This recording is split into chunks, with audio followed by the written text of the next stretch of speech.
Friends, എന്തൊക്കെയുണ്ട് വിശേഷം? എല്ലാവർക്കും സുഖം തന്നെയല്ലേ? അപ്പോൾ നമുക്കിന്ന് ചീര വെച്ചിട്ടൊരു അടിപൊളി ഡിഷ് ഉണ്ടാക്കാം. അപ്പോൾ നമ്മളിന്ന് ചീര വെച്ചിട്ടൊരു സാമ്പാറാണ് ഉണ്ടാക്കാൻ പോണത്. അതിൻ്റെ പേര് ചീര കുത്തിക്കച്ചിയ സാമ്പാർ എന്നാണ് കേട്ടോ. അപ്പോൾ നമുക്കത് എങ്ങനെയാണെന്ന് നോക്കാം. വീഡിയോയിലേക്ക് പോവാം അല്ലേ? അപ്പോൾ ഞാനൊരു കാര്യം പറയാൻ മറന്നുവല്ലോ. Welcome to my YouTube channel magic hands of Deepa. അതിന് വേണ്ടിയിട്ടൊരു കുക്കർ എടുക്കുക. അതിലേക്ക് കുറച്ച് പരിപ്പ്, ഒരു ഗ്ലാസ്സോളം പരിപ്പ് ഇട്ട് കൊടുക്കുക, കഴുകിയ പരിപ്പ് ഇട്ട് കൊടുക്കുക. കുറച്ച് പച്ചമുളക് ഇട്ട് കൊടുക്കുക, കുറച്ച് വെളുത്തുള്ളി ഇട്ട് കൊടുക്കുക. എന്നിട്ട് നമുക്ക് ചെറുതായിട്ട് അരിഞ്ഞിട്ടുള്ള ഉള്ളി ഇട്ട് കൊടുക്കണം. അതിൻ്റെ കൂടെ തന്നെ ഒരു മീഡിയം സൈസ് തക്കാളി അരിഞ്ഞത് ഇട്ട് കൊടുക്കാം. ഇനി നമുക്ക് അതിലേക്ക് കുറച്ച് മഞ്ഞൾപ്പൊടി ഇട്ട് കൊടുക്കാം. മഞ്ഞൾപ്പൊടി ഇട്ട് കൊടുത്തിട്ട് കുറച്ചും കൂടി വെള്ളം ഒഴിച്ചിട്ട് നമുക്കൊന്ന് അടച്ച് വെച്ചിട്ട് വേവിക്കണം. ഏകദേശം ഒരു 3-4 വിസിൽ വേണ്ടി വരും. കുറച്ച് ഉപ്പിട്ട് കൊടുക്കാം നമുക്ക് കേട്ടോ. ഇനി ഇപ്പോൾ ഉപ്പിട്ട് കൊടുത്തിട്ടുണ്ട്. ഇനി നമുക്കിതൊന്ന് അടച്ച് വെച്ചിട്ട് ഒന്ന് വേവിച്ചെടുക്കണം. ഓരോ പരിപ്പിനും ഓരോ വേവായിരിക്കും.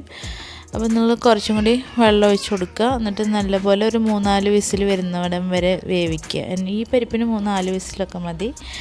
അപ്പോൾ നല്ലപോലെ പരിപ്പ് വെന്തുടഞ്ഞ് കിട്ടുന്നിടം വരെ നല്ലപോലെ വേവിക്കുക. അപ്പോൾ ആദ്യത്തെ വിസിൽ വന്നിട്ടുണ്ട്. അപ്പോൾ അങ്ങനെ തന്നെ തുടർച്ചയായിട്ട് 2-3 വിസിൽ വന്നിട്ടുണ്ട് കേട്ടോ. അപ്പോൾ നമുക്കിതൊന്ന് ഇനി ചൂടാറിയതിന് അതായത് വിസിൽ പോയതിന് ശേഷം നമുക്കിതൊന്ന് വെന്തോ എന്നുള്ളതൊന്ന് നോക്കി നോക്കണം. അപ്പോൾ എല്ലാ വിസിലും വന്നിട്ടുണ്ട്. ഇനി അപ്പോൾ നമുക്കിതൊന്ന് വെന്തോന്ന് നോക്കി നോക്കാം. നമുക്കൊന്ന് തുറന്നു കൊടുക്കാം കേട്ടോ. അപ്പോൾ പരിപ്പ് ഏകദേശം വെന്തിട്ടുണ്ട്. അപ്പോൾ തക്കാളിയൊക്കെ നല്ല ഉടഞ്ഞു വേണം കേട്ടോ. അപ്പം നല്ലപോലെ വെന്തിട്ടുണ്ട്. ഇനി നമുക്കൊരു ചട്ടി ചൂടാക്കിയിട്ട് അതിലേക്ക് കുറച്ച് വെളിച്ചെണ്ണ ഒഴിച്ച് കൊടുക്കാം. വെളിച്ചെണ്ണ ഒഴിച്ച് കൊടുത്തിട്ട് വെളിച്ചെണ്ണ നല്ല ചൂടായി കുറച്ച് കടുക് ഇട്ട് കൊടുക്കാം. കടുക് നല്ല പൊട്ടി കഴിയുമ്പോൾ നമുക്ക് അതിൻ്റെ കൂടെ തന്നെ കുറച്ച് ജീരകം കൂടി ഇട്ട് കൊടുക്കാം കേട്ടോ. സാദാ ജീരകമാണ് ഇട്ട് കൊടുക്കുന്നത്. അപ്പോൾ അതൊരു 1/2 ടീസ്പൂണോളം ജീരകം ഇട്ട് കൊടുക്കാം. അപ്പോൾ ജീരകവും നല്ല മൂത്തതിന് ശേഷം നമുക്ക് അതിലേക്ക് കുറച്ച് വെളുത്തുള്ളി ഇട്ട് കൊടുക്കാം കേട്ടോ. വെളുത്തുള്ളി അങ്ങനെ മുഴുവനായിട്ട് തന്നെ ഇട്ട് കൊടുക്കാം. അതിൻ്റെ കൂടെ തന്നെ നമുക്ക് കുറച്ച് കറിവേപ്പിലയും കൂടി ഇട്ട് കൊടുക്കാം.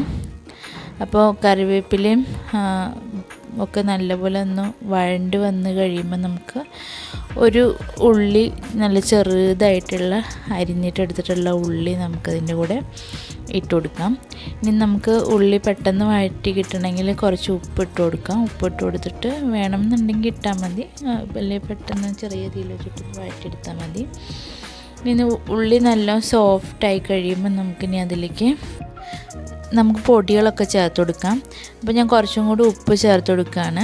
ഇനി നമുക്കിതിലേക്ക് കുറച്ചും കൂടി മഞ്ഞൾപ്പൊടി ചേർത്ത് കൊടുക്കാം. അപ്പോൾ നമ്മൾ പരിപ്പ് ചേർത്തപ്പോൾ കുറച്ച് മഞ്ഞൾപ്പൊടി ഇട്ടിട്ടുണ്ടായിരുന്നു. അപ്പോൾ അത് നോക്കിയിട്ട് അതിന് അളവിനനുസരിച്ച് ഇതിന് ചേർത്താൽ മതി.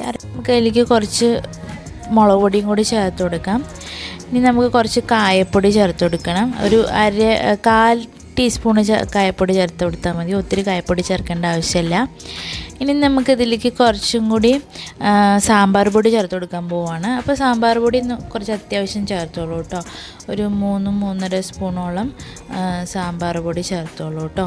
അപ്പോൾ സാമ്പാർ പൊടിയും കൂടി ചേർത്തിട്ട് നല്ലപോലെ പൊടികളുടെ പച്ചമണം മാറുന്നിടം വരെ നല്ലപോലെ വഴറ്റിയെടുക്കുക. ചെറുതീയിൽ വെച്ചാൽ മതി. അപ്പോൾ പെട്ടെന്ന് കരിഞ്ഞു പോവുള്ളൂ കേട്ടോ അല്ലെങ്കിൽ. ഇനി നമുക്കിതിലേക്ക് നല്ലപോലെ ചെറുതായിട്ട് അരിഞ്ഞു വെച്ചിരിക്കുന്ന ചീര ചേർത്ത് കൊടുക്കാം. അപ്പോൾ ഞാൻ 1 കപ്പ് ചീരയാണ് ഇവിടെ എടുത്തിരിക്കുന്നത്, പച്ചച്ചീരയാണ് എടുത്തിരിക്കുന്നത് കേട്ടോ. അപ്പോൾ ചീര ഇട്ടിട്ട് നല്ലപോലെ ചീര ഒന്ന് സോഫ്റ്റ് ആവുന്നിടം വരെ നല്ലപോലെ വഴറ്റിയെടുക്കുക. അപ്പോൾ ഇങ്ങനെ വഴറ്റുമ്പോൾ തന്നെ ചീര അത്യാവശ്യത്തിന് വെന്തോളും. പിന്നെ ഒന്ന് തിളപ്പിക്കും കൂടി വേവുമല്ലോ. അപ്പോൾ നമുക്കിതിലേക്ക് ഇനി പരിപ്പ് വേവിച്ച് കൂട്ട് ചേർത്ത് കൊടുക്കാം. പരിപ്പും തക്കാളിയും എല്ലാം കൂടി വേവിച്ചത് കൂട്ട് ചേർത്ത് കൊടുത്തിട്ട് നല്ലപോലെ ഒന്ന് ഇളക്കി യോജിപ്പിച്ച് കൊടുക്കാം. കുറച്ച് പരിപ്പ് വെള്ളം കൂടി ചേർത്തിട്ട് നല്ലപോലെ ഇളക്കിയെടുക്കാം കേട്ടോ. ഇനി നമുക്കിതിലേക്ക് വേറൊരു ഇൻഗ്രീഡിയൻറ്റും കൂടി ചേർക്കാനുണ്ട്. അപ്പോൾ നിങ്ങളിതിൻ്റെ ഉപ്പും ഒക്കെ കറക്റ്റാണോ എന്ന് നോക്കി വെക്കുക. അപ്പോൾ നമുക്കിതിലേക്ക് ബാക്കി എന്താ ചേർക്കാനുള്ളത് വെച്ചാൽ നമുക്ക് കുറച്ച് തേങ്ങ അരച്ച് ചേർക്കാൻ പോവുകയാണ്. അപ്പോൾ അതിന് വേണ്ടിയിട്ട് നമ്മൾ തേങ്ങ നല്ലപോലെ ഒന്ന് വറുത്തെടുക്കാൻ പോകണം. അപ്പോൾ ഞാൻ കുറച്ച് തേങ്ങ എടുത്തിട്ടുണ്ട്. അപ്പോൾ ഞാൻ അതിലേക്ക് കുറച്ച് കറിവേപ്പില ഇട്ട് കൊടുക്കുകയാണ്. പിന്നെ കുറച്ച് ചെറിയ ഉള്ളിയും കൂടി ഇട്ട് കൊടുക്കുകയാണ്. ചെറിയ ഉള്ളിയും കൂടി ഇട്ട് കൊടുത്തിട്ട് ഇത് നല്ലപോലെ ചെറിയ തീയിൽ വെച്ചിട്ട് നല്ല ഗോൾഡൻ ബ്രൗൺ കളർ ആവുന്നിടം വരെ വറുത്തെടുക്കുക. ഇതിലേക്ക് കുറച്ച് പുളിയും കൂടി ചേർത്ത് കൊടുക്കുക. എന്നിട്ട് നല്ലപോലെ വറുത്തെടുക്കണം. പുളി ഒരു ചെറിയ കുഞ്ഞ് നാരങ്ങ സൈസിൽ ചേർത്താൽ മതി, ഒത്തിരി ഒന്നും ചേർക്കണ്ട കേട്ടോ.